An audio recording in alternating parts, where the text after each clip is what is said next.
This is my review on Miracle on 34th Street, the original. So, this guy is about this guy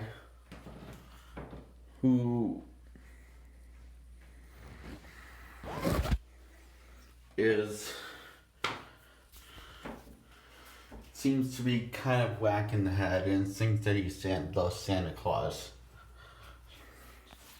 And his mother doesn't want her daughter hanging around with him because he seems kind of not right in the head, and his legal name is his full legal name is Kringle, and his address is down at the North Pole. So when she saw it, she kind of has a feeling, holy crap, he's not lying. His name actually is Kringle, and he does live at North Pole. But though she's also shocked that but how does that? I was wondering how at the same time, how does that make him Santa Claus? So he tells the girl the truth that he is Santa Claus, and she's like, her face just lights up. And the mother is dating this guy, and the guy wants to be with her and likes her a lot and been dating her for a while. And this little girl's not really sure if she believes in Santa Claus. And she asked him to do the impossible to deliver on her birthday, her Christmas wish. She asked him, and he says he'll see what he can do, and her wish is to have a big house, live in a big house.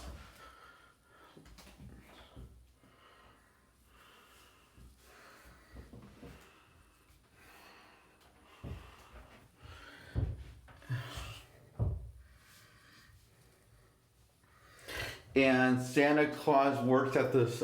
Not Santa Claus.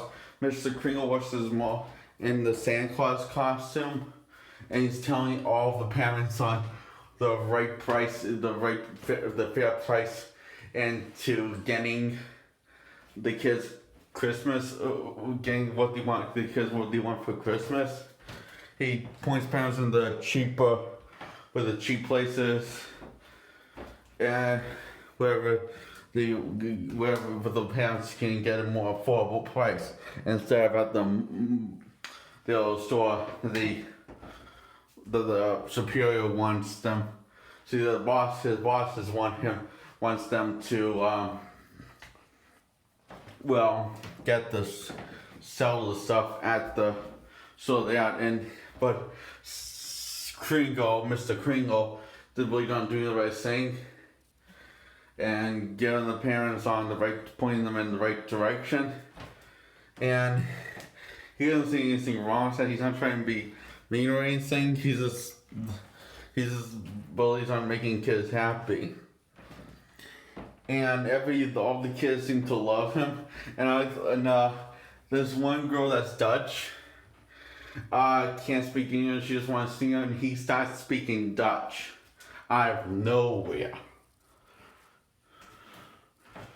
And how he got the job of being Santa Claus is, this guy that was drunk, and he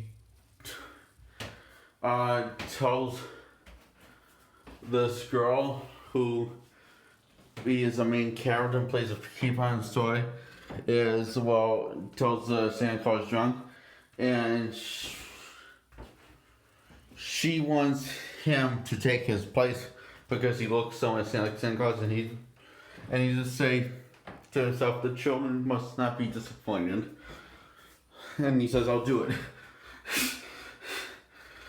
And he's like nervous at first, and then he gets comfortable with the idea, and he embraces the idea, and to a point he seems to believe that he's truly the Santa Claus. And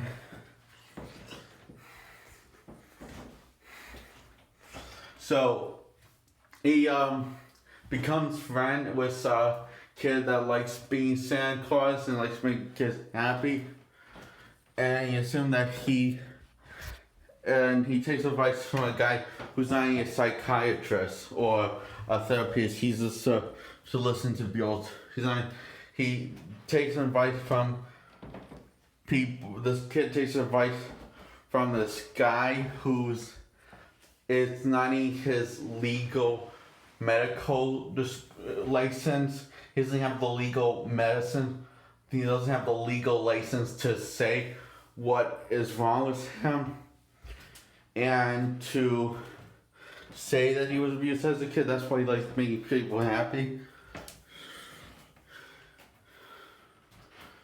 And so Mr. Kringle decides to talk to him, some sense to him, and he just doesn't listen. He just thinks he's just a joke. And so he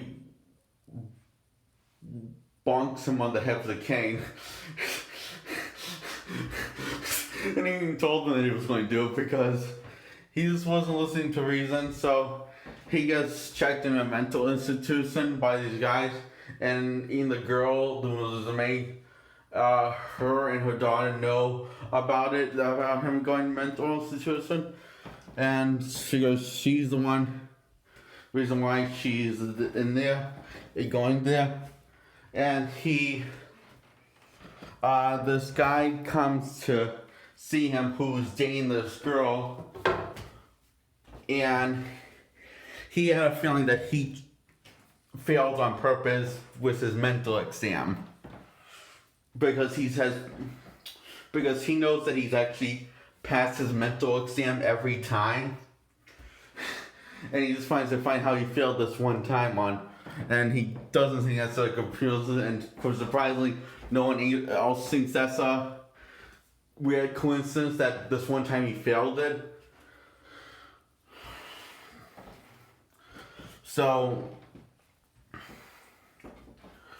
anyway,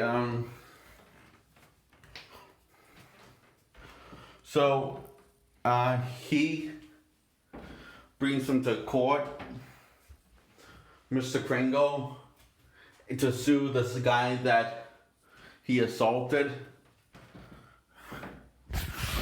And he has such faith in this guy that he's the greatest lawyer ever. So Mr. Kringle and this guy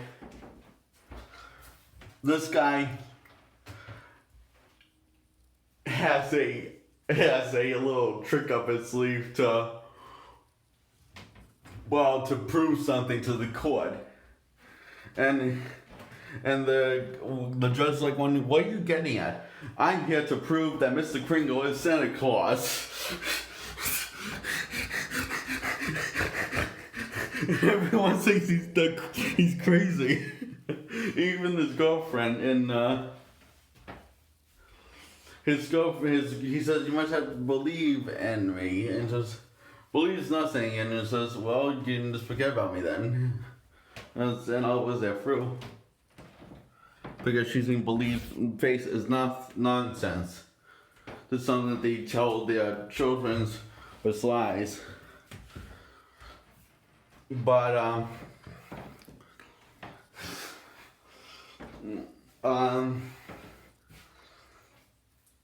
so anyway, this court goes on for days, delaying if Mr. Kringle truly is who he says he is, if he's Santa Claus, because these people at the mail have this guy got this idea. He thinks that this guy really is Santa Claus. Like it seems like he's thinking it.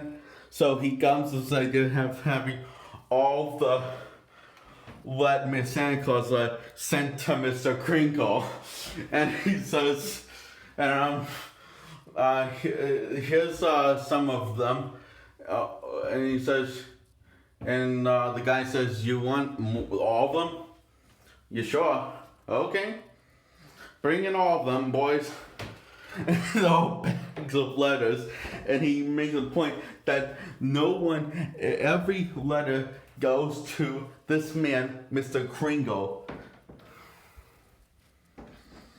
Meaning he's not a Santa Claus, but the Santa Claus. So this convinces the jury and the judge that he really is Santa Claus. So he convinced everyone that he's Santa Claus. And then they go to this house, this big house, and she's assuming that it's hers because well,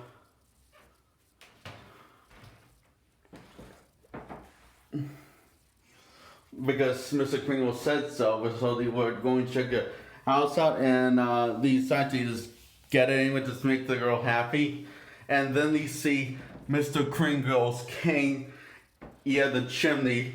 And this is when the guy that proved that he is Santa Claus really starts to believe that in the girl, which is his girlfriend now, they're back together, actually believe that he is really Santa Claus.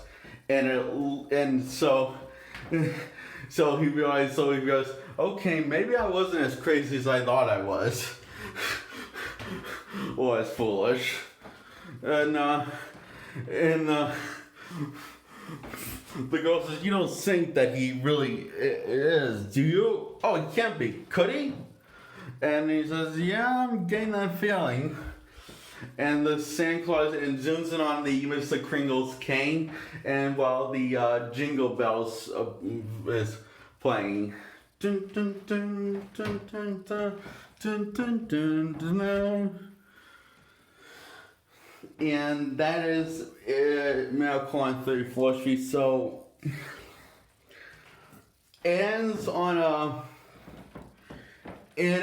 how it ends, it's very, you can look at it on one way, or you could just look at it this other way, that this guy just wanted to be a nice guy and wanted to make this girl happy, wanted to make children happy, and he really could be a crazy person, but harmless. Or you could really believe that he really is Santa Claus. So it ends on for interpretation. But I believe that he really was Santa Claus. So that's my review on Miracle on 34th Street. I give it a thumbs up.